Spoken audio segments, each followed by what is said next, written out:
One of the most prominent fighting forces of the Third Age was Rohan's army, renowned for saving Gondor on multiple occasions and doing the majority of the fighting against Isengard during the War of the Ring. But despite its effectiveness, Rohan's army was not professional in nature and its command system was a bit of a mess. So in this video, let's explain Rohan's military. As I just stated, Rohan's military was largely not professional in nature. In fact, the only standing units that we're aware of are the King's Royal Guard in Edoras and the companies belonging to the Chief Marshals of the Mark, although it can be assumed that larger settlements probably had their own standing garrisons. Instead, Rohan's army operated on a semi-professional basis, almost like reservists. Most soldiers would have other jobs, but if a muster was called, they would take up arms. In times of peace, the king would still regularly call for military displays or exercises, meaning that these soldiers would still have a level of training even if the kingdom was not under direct threat. These soldiers were always well equipped. Most of them supplied their own, or were supplied with, a spear, a sword or axe, a bow, a shield, and a horse, and the armour that the Rohirrim used was mostly supplied from Gondor, giving them a strong advantage in equipment over their enemies. As you would expect, the Rohirrim were mostly trained to fight from horseback, but were still very capable of fighting on foot if the situation required, either with melee or ranged weapons. In particular, when dismounted, Rohan's soldiers were capable of forming highly resistant shield walls. It should be pointed out that this was not always the case. If the kingdom was in dire circumstances, such as it was when Theoden was at Helm's Deep, then untrained levies would be raised to supplement Rohan's weakened forces. Thanks to Rohan's large armories, these levies would still usually be well armed, but their quality would be significantly less than Rohan's trained warriors. When a muster was called, each individual soldier belonged to a company of roughly 120 men known as an Eored. An Eored was usually led by a local lord. Some examples include Dunhir of Harrodale, Grimbold of Grimslade, and Erkenbrand of the Westfold. Alternatively, they could also be led by a local captain in service to the king, such as Elfhelm or Harma, Theoden's Doorwarden.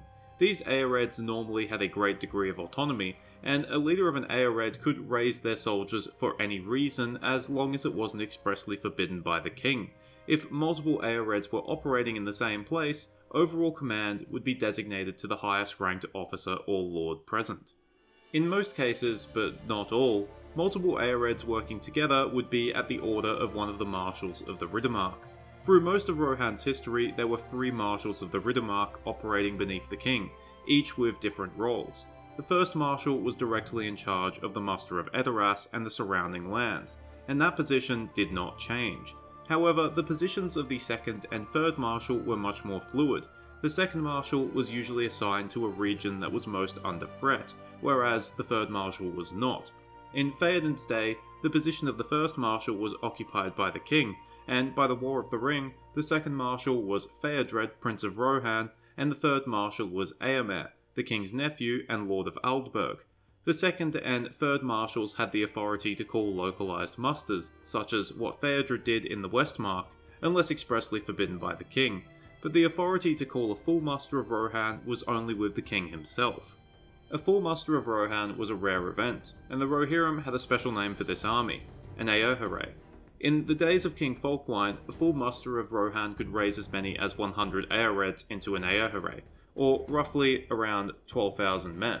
But like I said, mustering an army of this size was an incredibly rare event, and when Theoden led 6,000 riders to Minas Tirith, no force that large had been mustered together since the days of Eorl the Young, founder of Rohan. During the War of the Ring, Rohan's chain of command was exploited by Saruman. A full muster could not be called by anyone other than the king. By incapacitating King Theoden, Saruman removed the threat of a full muster, and the defense of Rohan fell to Theodred, second Marshal of the Mark. But when Theodred was killed, the next in command would be Eomer. However, due to being third Marshal of the Mark, it meant that Eomer would never be in the same place at the same time as Theodred, and when he was imprisoned, it meant Rohan's military was without a clear leader. Erkenbrand assumed control of the Westfold's forces, but, for example, he did not have authority over Edoras' forces, which were being led by Elfhelm. This led to both men following different plans in the Second Battle of the Forts of Isen.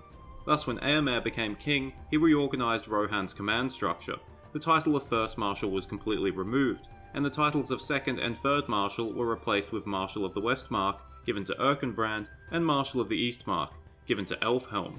The Marshal of the Westmark had military authority over the Westfold, the Westmarch, and the West Emnet, and the Marshal of the Eastmark had military authority over the Wold, the East Emnet, and the Eastfold. These were static titles that had their own chains of command, and were not beholden to each other at any time, unlike before, where the third Marshal was beneath the second Marshal.